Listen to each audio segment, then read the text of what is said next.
کا حق رکھتی ہیں، اور جب تک اس ملک کے اندر ووٹ کا مسئلہ ہے اس وقت تک ہمیں بھی کوشش کرنا چاہیے کہ مسلمان اپنے آپ کو آئینی اعتبار سے اور قانونی اعتبار سے اس کا اہل بنائے کہ جب ووٹنگ کا وقت ہو تو ووٹ ڈالنے میں کوئی چیز مانع نہ، کیونکہ اہلیت کچھ اہلیتیں ہیں جو حکومت متعین کی ہوئی ہے کہ صاحب آپ کا ووٹنگ کارڈ جو ہے، اب تک ووٹر آئی ڈی الگ تھا اور جو ہے آدھار الگ تھا، اب ان دونوں کو جوڑنے کے لیے کہا جا رہا ہے، تبھی یہ ووٹنگ کارڈ معتبر ہوگا، ورنہ آپ اپنا ووٹر آئی ڈی لے کر نہیں ووٹ ڈال سکیں گے، بلکہ اس کا آدھار سے لنک ہونا ضروری ہوگا اور آدھار کے ذریعے سے یہ معتبر ہوگا۔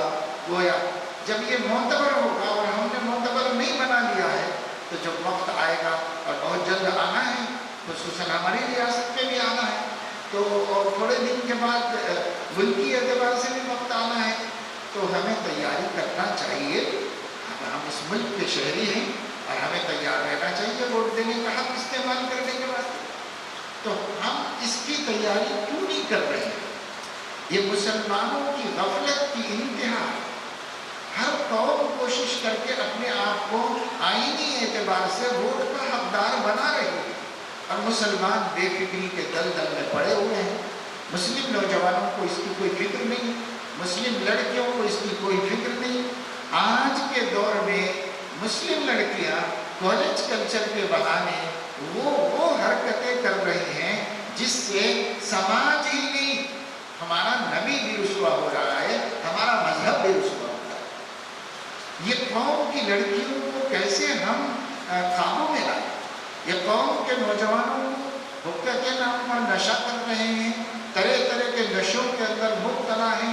آج کوئی بڑا شہر محفوظ نہیں ہے جہاں کالجز ہیں، اور کالج کلچر کے نام پہ اگر قصبے میں بھی کالج ہے تو اس قصبے کا ماحول بھی برباد ہو چکا ہے، وہاں بھی اخلاقی گراوٹوں کی انتہا ہو چکی ہے، اور وہاں بہانہ کیا ہے؟ سب کالج کلچر ہے، کالج میں چلتا ہے، کالج لائف میں سب چلتا ہے، سب چلتا ہے۔ حالانکہ کل کہا جاتا تھا پڑھے لکھے لوگ مہذب ہوتے ہیں، اب صورتحال یہ ہو گئی کہ پڑھے لکھے لوگ اور زیادہ غیر مہذب ہوتے ہیں، طرح طرح کی برائیوں میں مبتلا ہے۔ زنا اور نشہ مسلمانوں میں اس تیزی سے پھیل رہا ہے کہ اس کے ساتھ اللہ کی نصرت کبھی نہیں آ سکتی، اللہ کی مدد ایسی قوم پہ کبھی نہیں آ سکتی۔ ہمیں اس کی فکر کرنی ہے۔ ہر سیاسی لیڈر کو بھی مسلمانوں کے یہ بھی فکر کرنا ہے کہ مسلمانوں کی مذہبی پوزیشن کیا ہے، مسلمانوں کی اخلاقی پوزیشن کیا ہے، اس کی فکر ہم کو کرنا ہے۔ اس کو سیاسی لیڈروں کو بھی کرنا ہے، سماجی لیڈروں کو بھی کرنا ہے، اور مذہبی قائدین کو بھی کرنا ہے۔ سب کو یہ فکر کرنی ہے، اس واسطے کہ بحیثیت مسلمان ہم کو یہ بات تسلیم کرنی، اسمعن من الذین اوتوا الکتاب من قبلکم ومن الذین اشرکوا، تمہیں سنایا جائے گا، اللہ فرمائے تمہیں سنائے جائیں گے دو طرف سے، ان لوگوں کی طرف سے جو مشرک ہیں، تم کو سنائی جائیں گی، ضرور سنائی جائیں گی، جس میں شک کرنے کی کوئی گنجائش نہیں۔ کیا سنایا جائے گا؟ اذن کثیرہ، ذہن خراب کر دینے والی چیزیں، دل توڑ دینے والی چیزیں، اذیت میں مبتلا کر دینے والی باتیں تمہیں سنائی جائیں گی۔ یہ قرآن کا اعلان ہے، قرآن کا ہم انکار نہیں کر سکتے۔ قرآن کریم کے اعلانات کو ماننا اور تسلیم کرنا ہی ایمان ہے۔ قرآن کہہ رہا ہے، آپ غور سے اس کو پڑھیے، تفسیر جا کر کے تفسیر کی کتابوں میں پڑھیے جا کے، لَتُبْلَوُنَّ فِي أَمْوَالِكُمْ وَأَنفُسِكُمْ، اللہ تعالیٰ تم کو تمہارے مالوں میں آزمائے گا، اللہ تعالیٰ تم کو تمہاری جانوں میں آزمائے گا۔ وَلَتَسْمَعُنَّ مِنَ الَّذِينَ أُوتُوا الْكِتَابَ مِنْ قَبْلِكُمْ وَمِنَ الَّذِينَ أَشْرَكُوا أَذًى كَثِيرًا، اور تمہیں اللہ سنوائے گا۔ اے تم دین پہ مضبوطی سے جمے رہو اور گناہ کرنا چھوڑ دو، تو یہ سب سے اہم تدبیر ہے، اس سے اہم کوئی تدبیر نہیں ہوگی ملک و ملت کے حالات کا مقابلہ تدبیریں بھی کرو، قانونی تدبیر بھی کرو، سیاسی تدبیر بھی کرو، اور جہاں جس طریقے سے ہم دائرے قانون میں رہ کر حکومتوں کے مظالم کا مقابلہ کر سکتے ہیں ہمیں کرنا ہے۔ ہم یہ نہیں کہہ رہے کہ ہمیں ہاتھ پہ ہاتھ دھر کے بیٹھنا ہے، بلکہ ہم یہ کہہ رہے ہیں کہ قرآن کے اس پیغام کو سمجھو، اگر تم صبر و تقوی کے ساتھ نہیں ہو تو تمہاری دیگر تدبیریں ناکام ہو جائیں گی، اس سے تم کامیاب نہیں ہو سکتے۔ صرف دنیاوی تدبیر، صرف سیاسی تدبیر، صرف قانونی تدبیر کسی کو کامیاب کرتی ہوگی تو کرتی ہوگی، اس ملت کو نہیں کرتی۔ اس ملت کو ان تصبروا وتتقوا کا دامن تھامنا، گناہوں کو چھوڑنا پڑے گا اور دین پر جمنا پڑے گا، تب جا کر آپ کی تدبیر میں خدا برکت رکھے گا۔ اس لیے کہ کوئی تدبیر مدبر حقیقی کی مدد کے بغیر کارگر نہیں ہوتی، اور کوئی سبب مسبب حقیقی کے بغیر کارگر نہیں ہوتا۔ ہمیں اس چیز کی طرف کوئی توجہ نہیں دے رہی۔ جب بھی ہم بات کر رہے ہیں سیاسی تدبیروں کی بات کر رہے ہیں، قانونی تدبیر کی بات کر رہے ہیں، اور سماجی تدبیر کی بات کر رہے ہیں، دو باتیں ہونی چاہیے۔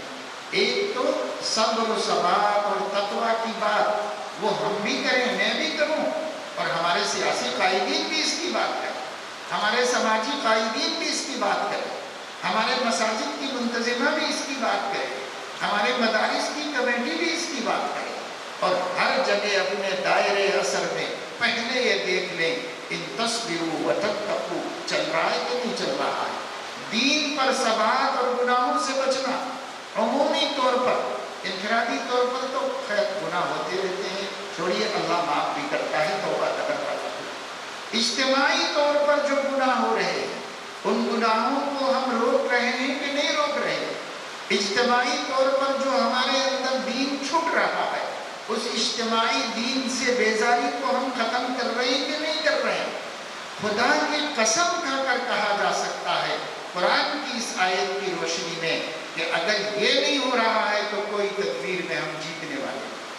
ہر قدم جو آگے بڑھائیں گے پیچھے پڑے گا، ہر تدبیر جو روشن ہوگی اندھیری بنے گی، ہر کوشش جس میں ہم بہت امیدوار ہوں گے نا امید ہو جائیں گے۔ اگر ہم یہ دو کام نہیں کرتے، یہ کام بھی کرنا ضروری ہے۔ ایک تو دین پر جمے رہنا اجتماعی طور پر، اور دوسرے یہ کہ گناہوں کو چھوڑ دینا اجتماعی طور پر۔ انفرادی غلطیوں کو تو اللہ معاف کرتا ہے۔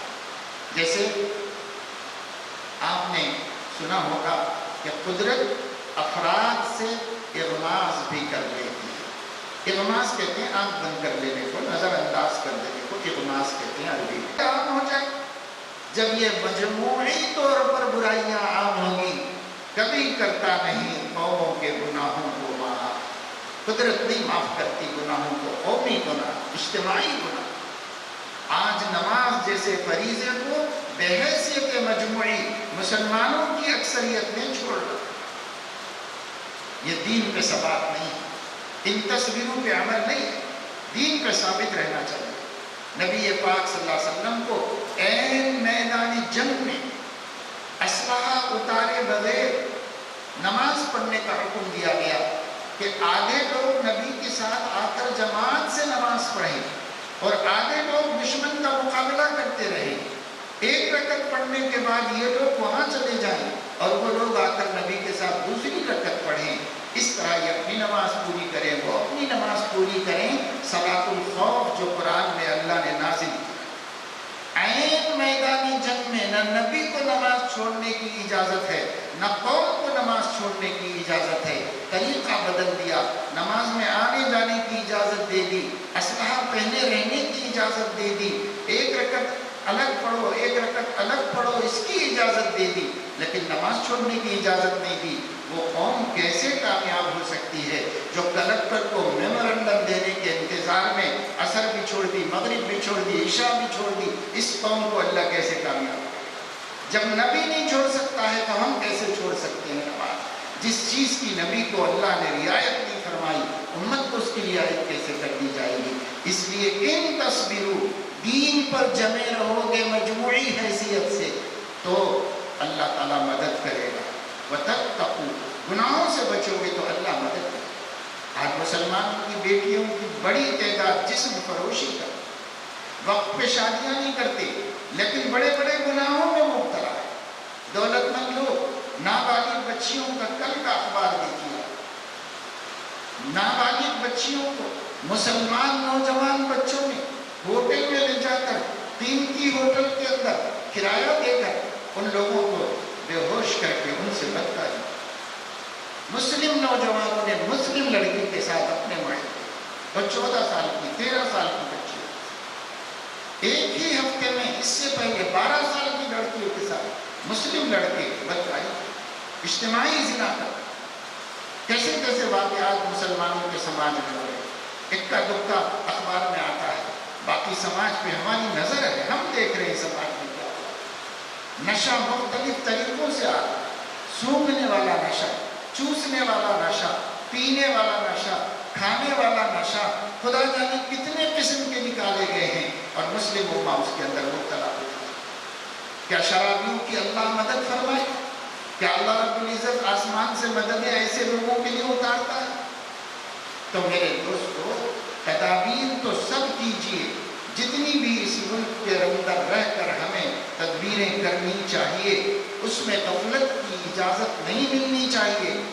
بڑی فکر کے ساتھ اچھی تدبیریں کیجیے، دائرۂ دستور میں رہ کر تدبیریں کیجیے، اپنے حق کے مطابق تدبیریں کیجیے، لیکن ان تدبیروں کو برابر اور کامیاب کرانے کے واسطے اپنے اللہ سے امت کا رشتہ مضبوط کرنے کی فکر کیجیے۔ قوم اللہ سے کٹ کر کہیں کامیاب ہونے والی نہیں ہے، اسے اللہ سے جوڑنا پڑے گا، اور اللہ سے ہم ہٹے تو پھر کچھ بھی ہمارے پاس نہیں۔ اس لیے اللہ کی مسجد اور ہر مسجد کے ذمہ دار حضرات اسے اپنی ذمہ داریوں میں شامل کریں، لیکن احتیاط یہ کریں کہ وہ چاہ رہے ہیں کہ مساجد کو بدنام کریں اور اسی شکل سے بدنام کریں گے۔ تو میرا اپنا ذاتی مشورہ، ضروری کام ہمیں کرنے ہیں اور سیاسی سماجی خدمات کرنی ہے، لیکن مسجد کو مرکز نہیں بنائیے۔ مسجد کمیٹی محلے میں ایک آفس بنا کر وہاں سے مسجد کمیٹیاں کریں گے تو بہت اچھا رہے گا، کیونکہ پہلے سے بنی بنائی ہے کمیٹیاں اور ایک پورا نظام چلاتے ہیں اللہ کے گھر کا۔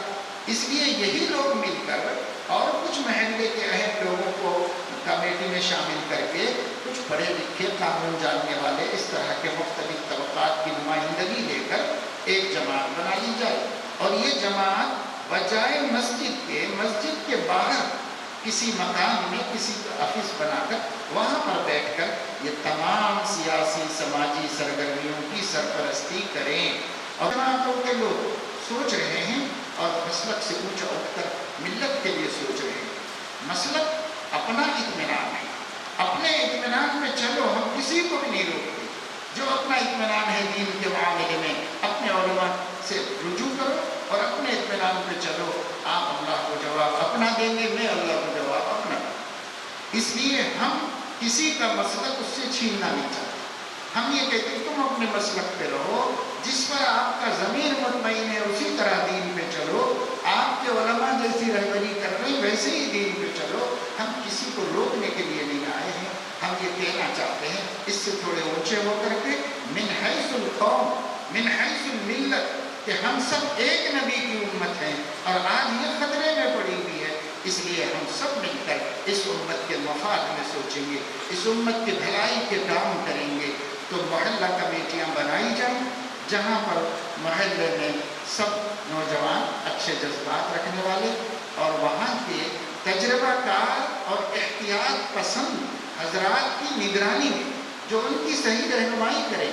ان نوجوانوں سے ایک تو سماجی برائیوں کے خاتمے کا کام نہیں، اور تشدد کے ساتھ نہیں، جبر اور زبردستی کے ساتھ نہیں، قانون اپنے ہاتھ میں لے کے نہیں، ترغیب کے ذریعے، اخلاقی دباؤ کے ذریعے، نصیحت اور افہام و تفہیم کے ذریعے اپنے محلے سے سماجی برائیوں کا خاتمہ کریں، اور اپنے محلے میں کم از کم نماز پابندی سے پڑھنا ہر مسلمان کو سکھائیں۔ اتنا کم سے کم ہم کریں، یہ کام کریں گے تو انشاءاللہ یہ جو ذیلی کام ہیں، جو سیاسی اعتبار سے ہمارے خود مکتفی ہونے کے لیے ضروری ہے، ہمارے اپنے حق کو یوز کرنے کے لیے ضروری ہے، یہ کام بھی اسی میں ہونا چاہیے اور بڑے اہتمام سے ہونے کی ضرورت ہے۔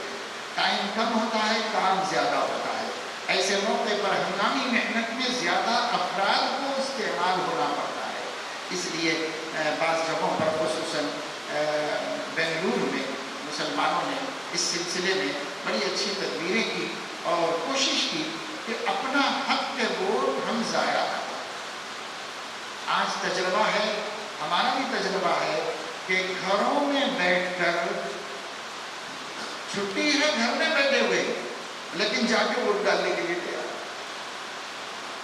جوان بھی تیار نہیں ہے، بوڑھا بھی تیار نہیں ہے، اور ہم جا کے لائنوں میں دیکھتے ہیں تو ضعیف لوگ، بوڑھے لوگوں کو لایا جا رہا ہے اور بڑی مشکلوں سے وہ آ رہے ہیں اور کانپتے ہاتھوں سے اپنا ووٹ ڈال رہے ہیں، اور صحت مند مسلمان، نوجوان مسلمان گھروں میں بیٹھے ہوئے ہیں، ووٹ ڈالنے کے لیے تیار ہیں۔ یعنی وہ یہ سمجھتے ہیں کہ ہمارے ووٹ سے کیا ہوگا۔ ارے ہمارے ووٹ سے کیا ہوگا؟ ایک ووٹ سے بھی فیصلہ ہوتا ہے، وہ ایک ہمارا ہی ہو سکتا ہے، تو کیوں چھوڑا ہم نے؟ اگر نقصان ہوا تو ہم جواب دیں، قوم کو بھی جواب دیں، اللہ رسول کو بھی جواب دیں۔ کیوں ہم کرتے ہیں لاپرواہی؟ آج یا میرے دوستو، آپ لوگوں کے ذریعے سے میں آپ کے محلوں میں یہ پیغام پہنچانا چاہتا ہوں، اس قدر بے شعور، بے حس اور غافل مسلمان ہے کوئی قوم۔ سب مذہب کے لیے بھی تازہ دم ہو گئے ہیں اور سیاست میں بھی تازہ دم ہو گئے ہیں۔ ہم ہیں کہ بیٹھے وقت پہ کھا رہے ہیں، سو رہے، بہت سے تو کما بھی نہیں۔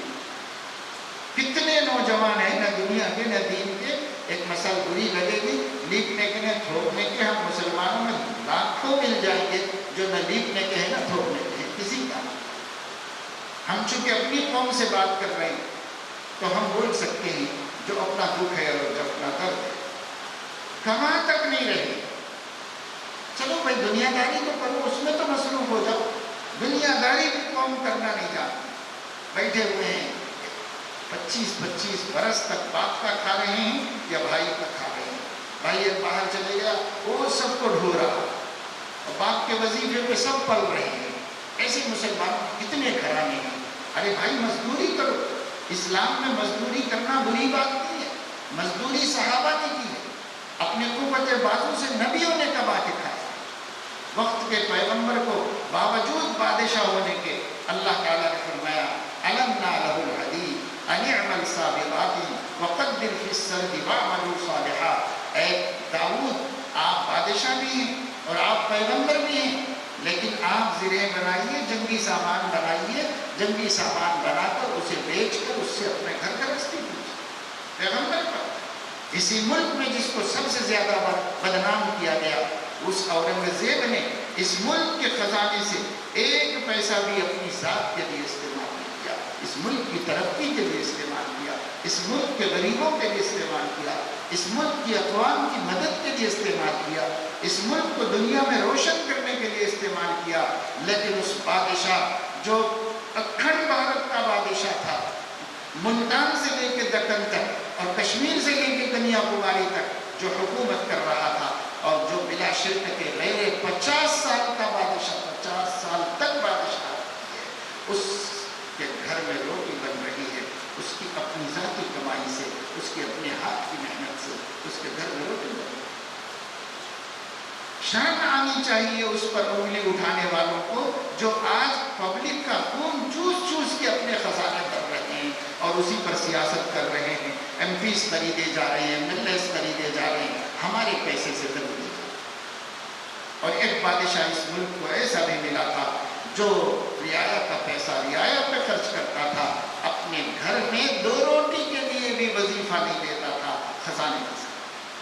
وہ پرانا آدمی تھا۔ ابھی قریب زمانے میں حضرت مولانا حفظ الرحمان سوہاروی رحمۃ اللہ علیہ، بڑے عالم دین، عظیم مصنف اور بہت بڑے محقق و محدث گزرے ہیں۔ انہوں نے الیکشن لڑا اور ایم پی بنے لوک سبھا میں، اور وہاں پر نمائندگی کرتے تھے مسلمانوں کو۔ ان کو پارلیمنٹ سے تنخواہ ملتی تھی۔ ان کے ایک شاگرد جو کل قریب میں پارلیمنٹ کے ممبر تھے، حضرت مولانا اسرار الحق قاسمی، جو کانگریس پارٹی سے پارلیمنٹ کے ممبر تھے، انہوں نے خود مجھ سے بتایا کہ ہم پڑھتے تھے دارالعلوم دیوبند میں اور حضرت سے ملنے ہر جمعے کو جاتے تھے، اور مولانا حفظ الرحمان سوہاروی کی جس وقت تنخواہ آتی تھی پارلیمنٹ کی، 1 پیسہ اپنی ذات کے لیے استعمال نہیں کیا. جو تنخواہ گورنمنٹ سے ملتی تھی پوری تنخواہ اس ملک کو آزاد کرانے والے مجاہدین کے نام بنام منی آرڈر کر کے بھیجتے، خود استعمال نہیں کرتے تھے. یہ ہم ہیں جنہوں نے ملک کے ساتھ وفاداری کی انتہا کر کے دکھا دی، جس کی کوئی مثال پیش کرنا مشکل. لیکن حالات آتے ہیں، آئے ہیں اب اس ملک میں ہمارے یہ حالات جو ہم کو غدار سمجھ رہے ہیں، جو ہم کو اطمینان کے قابل نہیں سمجھ رہے ہیں، وہ بھی جانتے ہیں کہ ملک کی تاریخ میں ہمارا کردار کیا ہے. انہیں بھی خوب اچھی طرح پتا ہے کہ مسلمان نہ ہوتے تو شاید ملک آزاد بھی نہ ہوتا. لیکن اس کے باوجود ایک منصوبہ ہے، ایک پلاننگ ہے، ایک کام ہے جو ان کے مد نظر ہے، وہ کر رہے ہیں. عورتیں بے حجابی نہیں چھوڑ رہی ہیں، اور عورتوں کا حتیٰ کہ غیر مسلموں کے ساتھ اختلاط بھی آج بھی واقعات پیش آ رہے ہیں. جب اتنی نفرت کی جا رہی ہے ہمارے سے، اس کے باوجود بھی ہماری بیٹیاں بھاگنے کا عمل کر رہی ہیں، خاندانوں کو رسوا کر رہی ہیں. کتنے واقعات روز روز ہمارے سامنے. باپ کی بپتا سن کر، اس کے آنسوؤں کو دیکھ کر دل دہل جاتا ہے. لیکن قصور اسی کا نہیں ہے، قصور اس کی بیٹی کا ہی نہیں ہے، قصور اس کے باپ کا بھی ہے، اس کی ماں کا بھی ہے کہ دین کو کبھی اپنے لیے پیاری چیز نہیں سمجھا. اللہ کے نبی کی تعلیمات کے خود باغی بنے، اپنے بچوں کو باغی بنایا. جب اللہ تعالیٰ کے دین کا ہم نے اپنی اولاد کو باغی بنایا تو اللہ تعالیٰ نے ملک کے حکمرانوں کے دل میں ڈالا کہ یہ تمہارے باغی. اللہ نے ان کے دل میں ڈال دیا ہے اور وہ اسی کو لے کے چل رہے ہیں، منصوبہ بنا رہے ہیں. تو میرے دوستوں اور بزرگوں، یہ سارے کام شروع کیجئے، بہت جلدی شروع کیجئے. مساجد کے ذمہ دار جیسے اور مسجد کے انتظامات کے لیے میٹنگ کرتے ہیں، بیٹھتے ہیں، مشورہ کرتے ہیں، تنخواہوں کے سلسلے میں سوچتے ہیں، مسجد کی توسیع و ترقی کے سلسلے میں، مسجد کے کارپیٹس کے سلسلے میں، مسجد کے طہارت خانوں کے سلسلے میں سوچتے ہیں. ان کو سوچنا چاہیے کہ بھائی یہ سب تو جب ہے جب کہ مسلمان نماز پڑھنے آئے گا، اور جب مسلمان نماز پڑھنے نہیں آئے گا تو بہترین طہارت خانے بنا کے کیا کریں گے، بہترین مسجد میں کارپیٹ لگا کے مرمر بچھا کے کیا کریں گے ہم اگر نمازی ہی نہیں ہوں گے تو. اس لیے ہماری فکریں یہ بھی ہونی چاہیے کہ ہم سماج میں اچھے سے اچھا اثر ڈالیں، اور مسجد اپنے پورے محلے کو ٹارگٹ کر کے اس محلے کے اندر ہر ضروری کام کرنے اپنی ذمہ داری میں شمار کریں، اور اس طریقے سے یہ سب ذمہ داری کے کام انجام دیں.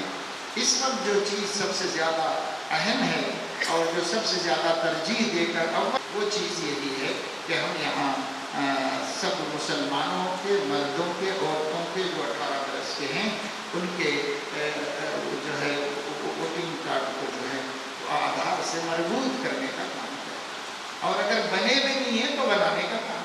بہت سے ایسے بھی ہیں بھولے بھالے کو کچھ ہوش ہی نہیں ہے ان کو کہ کیا بنا لینا چاہیے، کیا کاغذات نہیں بنا لینا. اس کا بھی ہم کام کریں. اسی طریقے سے مسجد کے جو قانونی مراحل ہیں ان کو بھی جلد از جلد وکلاء سے مشورے کر کے مضبوط سے مضبوط بنائیں. اسی طریقے سے مسجد کے مالیات کو سرکار کی تسلیم کرنے کے طریقے کے مطابق بنانے کی کوشش کریں. ہم لوگ کاپی میں بالکل برابر لکھتے ہیں اور دیانت امانت سے رکھتے ہیں، لیکن یہ ہے کہ قانون جب ہمارا حساب پوچھے گا تو ہم اس کو حساب پیش نہیں کر سکیں گے. جو حساب ہم رکھتے ہیں وہ ان کی سمجھ میں نہیں آتا. اس لیے ملک کے قانون کے مطابق اپنے حسابات کو ایڈٹ کرائیں اور اس کو محفوظ رکھیں، مضبوط رکھیں. اہل مدارس بھی اس کا خاص خیال رکھیں اور اس کا فکر کریں. چونکہ یہاں پر اصل موضوع یہ تھا، اس لیے میں نے ان دو باتوں کی طرف آپ حضرات کی توجہ مبذول کرائی، اور جو حضرات نے آپ کو بلایا ہے وہ کیا لائے عمل پیش کرنا چاہ رہے ہیں، وہ کیا طریقہ کار بتانا چاہ رہے ہیں، وہ آپ حضرات بتائیں، وہ یہ حضرات بتائیں گے. میں نے آپ کو صرف اہمیت بتا دی کہ اس وقت میں 2 کام ہمیں کرنے کے ہیں. 2 خطروں سے قوم کو بچانا ہے اور 2 کام سب کو مل کر کرنا ہے، بلا لحاظ مسلک سب کو مل کر کرنا ہے مسلمانوں کو. 2 خطروں سے بچانا یہ ہے کہ ایک قوم کہیں حالات کے آگے صفر نہ ڈال دے اور ہمت ہار کے نہ بیٹھ جائے. انہیں بزدلی سے اور حوصلہ شکنی سے بچانا ہے۔ دوسرا خطرہ یہ کہ کہیں ہماری قوم بیزار ہو کر دل شکنی کی وجہ سے آپے سے باہر ہو جائے اور صبر کا دامن چھوڑ کر کوئی ایسا اقدام کرے جو خود انہی کے حق میں اور ان کے خاندان کے حق میں مصیبت کا سبب بن جائے۔ ان دو خطروں سے ملت کو بچانا ہے ہر جگہ، اس شہر میں بھی، اور دو کام کرنے ہیں۔ ایک کام یہ کرنا ہے کہ سیاسی اعتبار سے ہمیں جتنے بھی حقوق حاصل ہیں اس ملک میں، اس ملک کے شہری ہونے کی حیثیت سے ان حقوق کے استعمال کرنے کی شعور بیدا، اور ان حقوق کو استعمال کرنے کے طریقے سکھائیں، اور اس کے لیے جو مدد ہو سکے ہم اپنی امت کو وہ مدد پہنچائیں۔ اور دوسرا کرنے کا کام یہ ہے کہ ملت کو صبر اور تقویٰ پر لائیں، یعنی کم از کم نماز کا پابند بنائیں، حلال کھانے کا پابند بنائیں، اور دوسرے یہ کہ گناہوں کو چھوڑنے والا بنائیں۔ اگر گناہوں کو چھوڑنے میں خاص طور سے ہماری عورتوں کی بے حیائی، بے راہ روی، نوجوان بچیوں اور نوجوان بچوں کے نامناسب بد اخلاق زندگی سے ان کو روکنا اور اخلاق مند زندگی کے لیے ترغیب دینا، سمجھانا، اور جو ہو سکے ممکن تدبیریں اور کوشش کرنا۔ پھر دیکھیے انشاءاللہ اللہ کی برابر مدد آئے گی۔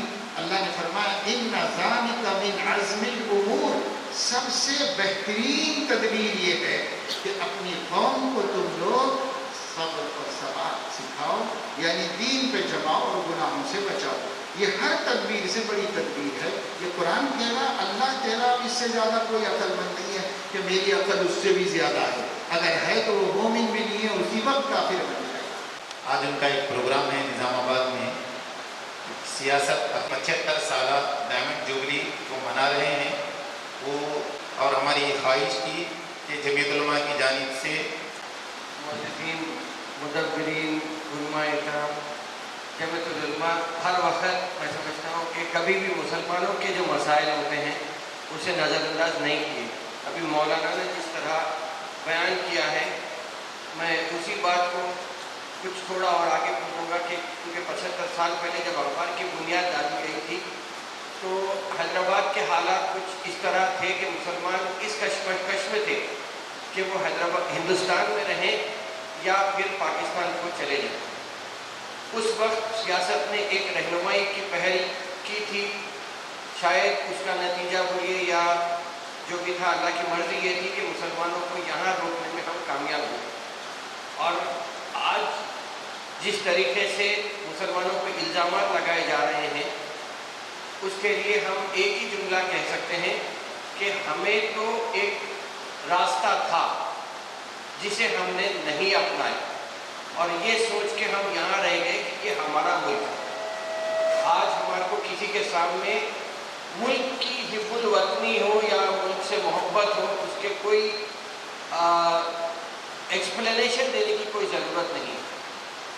لیکن میں مولانا کی یہ بات سے بالکل متفق ہوں کہ مسجد کو مرکز بنانا آج وقت کی اہم ضرورت ہے، اور آپ لوگوں پہ بہت زیادہ ذمہ داری عائد ہوتی ہے، اس لیے کہ آج جو ملک کے حالات ہیں اس کو ہمارے حق میں کرنے کے لیے یا ہندوستان کے مستقبل کو بہتر بنانے کے لیے میں سمجھتا ہوں کہ ہماری ذمہ داری یہ ہے کہ صرف 5 سے 10%، اگر میں نظام آباد کی ہی بات کروں تو نظام آباد سے جو بی جے پی کے ممبر آف پارلیمنٹ جیتے تھے وہ صرف 71,000 ووٹوں سے یا 4% کے ووٹوں کا فرق تھا ان کو جیتنے میں، ان کی کامیابی کے لیے۔ صرف اگر 5% مسلمان یا 7% مسلمان باہر نکل کے ووٹ ڈالتے تو میں سمجھتا ہوں کہ ایک سیکولر امیدوار یہاں پہ آپ کے سامنے رہتا۔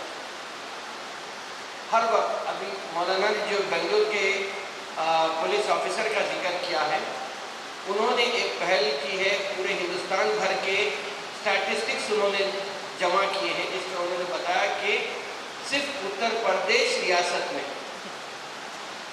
60% لوگ کے پاس ووٹر آئی ڈی ہے، 40% کے پاس ووٹر آئی ڈی بھی نہیں۔ تو ووٹ ڈالنے کے لیے 40%، پہلے ہماری تعداد 40% کم ہوگی، اور 40% میں بھی یہ ہو رہا یا 60% میں بھی یہ ہو رہا ہے کہ میرے لیے میرے گھر میں اگر ووٹر سلپ آ گئی تو میں یہ بول رہا ہوں کہ ووٹر سلپ میں تو ووٹ ڈالنے جا رہا ہوں،